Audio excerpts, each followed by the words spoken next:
Welcome to the Tech Egg. Don't get scrambled. Enjoy the video. You start by opening Safari and going straight to Preferences. This puts you in control immediately. Once done, click Extensions to view what's installed and which switches are off. You'll see both system-installed items and App Store extensions. Enable the ones you trust with the checkbox. If you need more, click More Extensions to browse the gallery.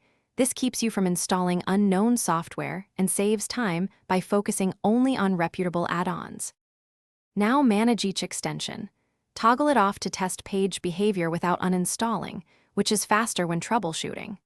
Once a toggle is set, click Details to control site-specific access and permissions. This is how you limit data exposure and avoid global access. If an extension misbehaves or you no longer need it, choose Uninstall to remove it.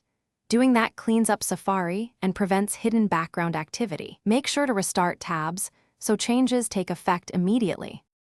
To finish, restart Safari and reload important tabs so new settings apply. This often clears lingering problems. If something still breaks, disable all extensions and re-enable them one by one to isolate the culprit.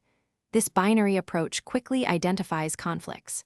If you cannot restore normal behavior, reset relevant Safari settings or clear cache, but only after uninstalling suspect extensions. That avoids unnecessary data.